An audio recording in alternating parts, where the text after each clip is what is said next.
তোমাকে দেখে আমার ছেলের কথা মনে পড়ে যাচ্ছে বাবা। কিন্তু সাধু বাবা, আপনার গায়ে তো গেরুয়া বস্ত্র, আপনার গলায় রুদ্রাক্ষের মালা, আপনি তো একজন সর্বত্যাগী সন্ন্যাসী, তবুও আপনার সন্তানের কথা আপনি ভাবছেন। আমি তো জানতাম সন্ন্যাস নিলে পূর্বাশ্রমের সমস্ত কথা ভুলে যেতে হয়, কিংবা আরো সহজ করে বললে পূর্বাশ্রমের সমস্ত টান কাটলে তবেই সন্ন্যাস নিতে হয়। তা আপনি কতদিন হয়েছে সন্ন্যাস নিয়েছেন?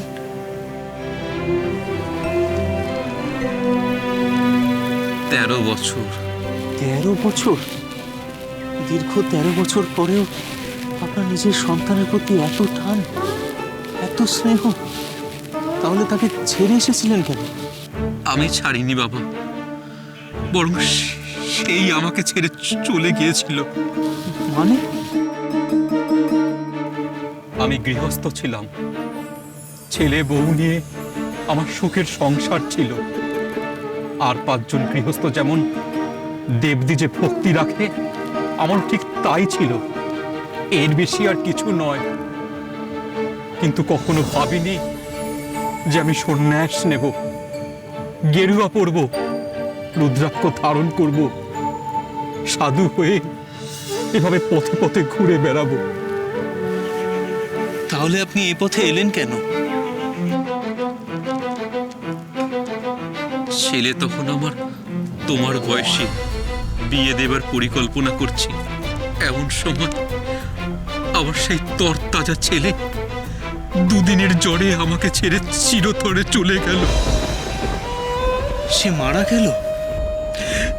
হ্যাঁ বাবা, পুত্র শোক যে কি নিদারুণ শোক, তা কাকেই বা কিভাবে বোঝাবো? যে কখনো সে শোক পায়নি সে বুঝবে না। অতি বড় শত্রুরও যেন এমন দুর্দশা না হয়। নিজের হাতে নিজের সন্তানকে চিতায় তুলে দেওয়ার যে যন্ত্রণা, তা সহ্য করে যে এখন আমি বেঁচে আছি, সেটাই যে বড় আশ্চর্যের। আঘাতের উপর আঘাত, সংসার আমার বিষাদ লাগলো। তাই সব কিছু বিলিয়ে দিয়ে বেরিয়ে পড়লাম পথে। গুরুরও সন্ধান পেলাম। গত 13 বছর পুষ্কর তীর্থের কাছে এক গুহায় একান্তে বসে সাধনা করেছি, সিদ্ধাইও লাভ করেছি। আপনি সিদ্ধাই লাভ করেছেন? হ্যাঁ, তারপর কি মনে হলো হিমালয়ের দিকে গেলাম। কিন্তু পথ চলতে চলতে আমার অতীত দিনের স্মৃতি মনে আসছিল। এত বছর পর জানি সেই সব দিন আর কখনোই ফিরে আসবে না। তবু তো ওই স্মৃতিগুলো এতদিন পর কেন ফিরে আসছে কে জানে। তারপর তোমার সঙ্গে দেখা, তোমার বয়স, তোমার মুখ অনেকটাই আমার সেই ছেলের মতন, যাকে আমি নিজের হাতে চিতায় তুলে দিয়ে এসেছি। ঝড় ওঠার আগে ঠিক যেমন আকাশ মেঘলা করে আসে, তোমার সঙ্গে সাক্ষাৎ হবার আগে থেকে তাই আমার মনটা পূর্ণ স্মৃতিতে ভরে উঠছিল। এখন সেটা বুঝতে পারছি। দেখুন সাধু বাবা, আপনার এই শোকের সান্ত্বনা আমার কাছে নেই। আপনি গৃহত্যাগ করেছিলেন সংসারের প্রতি বিরাগ থেকে, ঈশ্বরের প্রতি অনুরাগ থেকে নয়। তাই 13 বছর পরেও আপনার বন্ধন সম্পূর্ণ কাটেনি। আপনার স্মৃতির পথ ধরে সেই বন্ধন আবারও আপনার কাছে ফিরে আসছে, আপনার চোখে জল আনছে। আমি আর কি বলবো, এখন আপনাকে পথ দেখাতে পারে একজনই, স্বয়ং ঈশ্বর। আপনি চলুন, সন্ধে হতে আর বেশি দেরি নেই। আপনার জন্য আমি খাবারের আয়োজন করে রেখেছি। সন্ধে হওয়ার আগে অন্তত কিছু আপনি মুখে দেবেন। হ্যাঁ চলো, আমি না খেলে তুমিও তো কিছু খেতে পারছো না, তোমার জন্যই আমাকে খেতে হবে। চলো।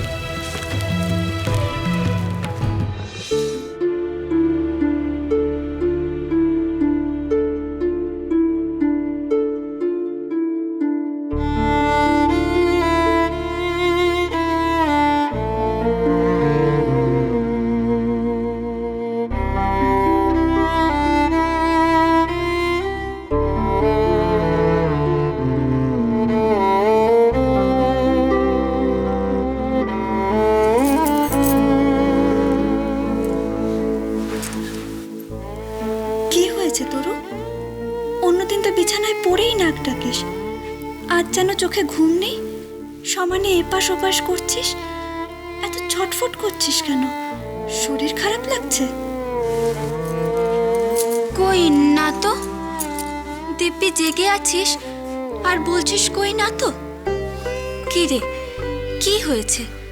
গরম লাগছে? এই ঘরে একটাও টানা পাখা নেই কেন? টানা পাখা? তুই কবে রাতে টানা পাখায় ঘুমিয়েছিস রে, যে আজ গরমে তোকে ঘুমানোর জন্য টানা পাখা লাগবে? গরমকালে তো আমরা গায়ে হাত পাখার হাওয়াতেই ঘুমোই। না মানে সইয়ের ঘরে টানা পাখা আছে তো তাই বলছিলাম। এই ঘরে নেই কেন? এটা কার ঘর তুই জানিস না? হ্যাঁ, অন্য দাদার ঘর। মানে উনি মাঝে মাঝে এই ঘরে থাকতেন। ওনাকে তো ছোট থেকেই দেখছিস তরু। ওই মানুষটা যে কোনো রকমের বিলাসিতা পছন্দ করে না তা তুই জানিস না? গরমকালে পাখার হাওয়া খাওয়া বুঝি বিলাসিতা? বাবা, দুদিন কলকাতায় এসে শহরের আরামের হাওয়া গায়ে লেগে গেছে বুঝি? শহরে যে বড্ড গরম। বলছিলাম কি, আমি সইয়ের ঘরে গিয়ে ঘুমাবো? তরু, আমি আগেও বলেছি, আবারও বলছি, সত্যের জন্য আমি শেষ পর্যন্ত লড়াই করে যেতে পারি, কিন্তু যেখানে মিথ্যে বা ছলনা দেখতে পাই সেখানে ত্রিসীমানায়ও আমি যাই না। বারে, এর মধ্যে ছলনার কি দেখলে? আমাকে তো সই সবসময় তার ঘরেই থাকতে বলেছে। কেন মাথাটা গরম করাচ্ছিস তরু? পরক্ষণিয়া বলে তো গায়ে একেবারে এক ঘরে হওয়ার জোগাড় ছিলি। সব ভুলে গেছিস? বিয়ের বয়স তোর অনেককাল আগেই পেরিয়ে গেছে। তোর সইয়ের ঘরে তোর সই আর তোর স্বামী দুজনে শুয়ে আছে, তুই সেখানে গিয়ে ঘুমাবি? কি করে বলছিস এই কথা?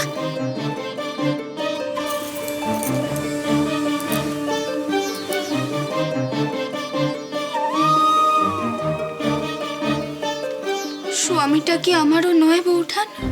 তরু, তুমি তো আমাকে গা থেকে এত দূরে নিয়ে এলে স্বামীর ঘর দেবে বলে, আর তুমি এখন উল্টো সুরে কথা কইছো।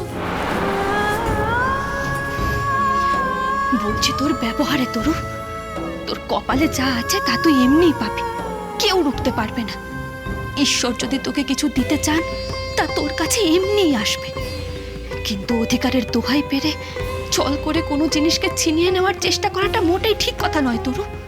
তোর যদি সৎ সাহস থাকে, বুকের পাটা থাকে, এতক্ষণ ধরে আমাকে যে কথাগুলো বললি সেগুলো বাইরে গিয়ে সবার সামনে বল। এটা অনেক বেশি সম্মানে।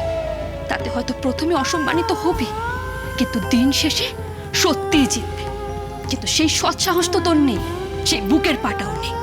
ওখানে গিয়ে তো একেবারে মুখ বুজে থাকবি। আর এখন রাতের আধারে সরলার ঘরে চোরের মতো এভাবে শীত কাটতে যেতে চাইছিস? যেখানে অধিকারে যাওয়ার কথা সেখানে সম্মান নিয়ে যা তোর। এভাবে চোরা পথে ছল করে যেতে হবে কেন? আমারটুকু যদি আমি না পাই তাহলে ছল করব না? না, করবি না, এতে অধর্ম হয়। তোমার ধর্মের পথ যে আমাকে এ বাড়িতে সম্মান এনে দিল না বৌদি। ধৈর্য ধর, সহ্য কর, ঠিক এর ফল পাবি। আমি যে আর সহ্য করতে পারছি না। এখানে যে বড্ড গরম, বড্ড জ্বালা, আমি আর তগদাতে পারছি না বৌদি। তরু, আদিশক্তি আদ্যাপি সোম থেকে শনি সন্ধ্যে ৭টায় আকাশ আট ও প্ল্যাটফর্ম 8-এ।